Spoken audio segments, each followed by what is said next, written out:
नमस्कार दोस्तों, मैं हेमंत सैनी एडवोकेट। आज की वीडियो में हम बात करेंगे कि पत्थरबाजी क्या होती है। पत्थरबाजी का मतलब होता है पत्थर फेंकना। अगर कोई व्यक्ति किसी समूह या फिर किसी व्यक्ति पर पत्थर फेंकता है तो वह कौन सा अपराध करता है, आज हम इसी के बारे में चर्चा करेंगे। अगर किसी व्यक्ति ने पत्थर फेंका है और उसकी लगती नहीं है तो उसका क्या इम्पैक्ट होगा, इसके लिए हमारे पास आईपीसी में एक धारा है 323। इसमें यह देखा जाता है कि पत्थर का साइज क्या है।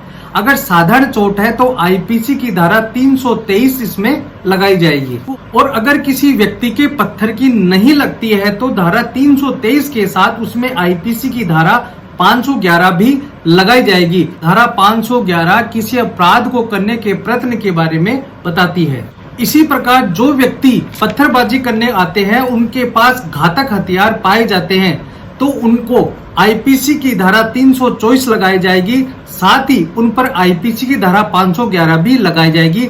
जिस तरह से खरगोन वाले मामले में हमने सुना था, जो व्यक्ति पत्थरबाजी करने आए थे उनके पास घातक हथियार पाए गए थे, उन पर आईपीसी की धारा 324 लगाई गई थी, साथ ही उन पर धारा 511 भी लगाई गई थी। पत्थरबाजी में अगर पत्थर का साइज बड़ा होता है, किसी व्यक्ति के सिर को निशाना बनाकर उस पर पत्थर फेंका जाता है, अगर वह लग जाता है तो आईपीसी की धारा 325 उसमें लगाई जाएगी, साथ ही उसमें धारा 511 भी लगाई जाएगी क्योंकि उसमें अटेम्प्ट किया गया है। अब हम बात करते हैं कि आईपीसी की धारा 323, 324 और 325 में इनमें कितना तो जुर्माना और कितनी सजा का प्रावधान दिया गया है।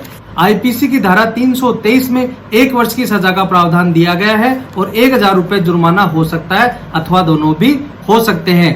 आईपीसी की धारा 324 में खतरनाक आयुधों और साधनों द्वारा स्वेच्छा घोर उपत्ति करना, इसमें 3 वर्ष की सजा का प्रावधान दिया गया है, साथ ही जुर्माना भी हो सकता है अथवा दोनों से भी दंडित किया जा सकता है। आईपीसी 325 में किसी कार्य द्वारा किसी व्यक्ति को गंभीर चोट पहुंचाना यानी ग्रीवियस हर्ट पहुंचाना, इसका मतलब यह है कि जिस तरह से किसी व्यक्ति का दांत टूट जाना, किसी व्यक्ति की हड्डी टूट जाना, किसी व्यक्ति का कान कट जाना, किसी व्यक्ति का अंधा हो जाना या फिर किसी व्यक्ति के द्वारा सिर में गहरी चोट आना, इन्हें ग्रीवियस हर्ट की कैटेगरी में माना जाता है। आईपीसी की धारा 325 में 7 वर्ष की सजा का प्रावधान दिया गया है, साथ ही इसमें जुर्माना भी लगाया जाएगा। इसलिए पत्थरबाजी में पत्थर लगने पर जिस प्रकार की चोट आती है उसी प्रकार से आईपीसी की धारा लगाई जाती है, साथ ही इसमें आईपीसी की धारा 511 भी लगाई जाएगी। और जिस व्यक्ति ने पत्थरबाजी में पत्थर फेंका है उसे सजा मिलेगी पत्थर फेंकने का प्रयत्न करने के लिए। आपको एक बात ध्यान में रखनी है कि अगर यह पत्थरबाजी किसी जुलूस, धार्मिक जमाव आदि पर की जाती है तो यह धारा बदल जाएगी।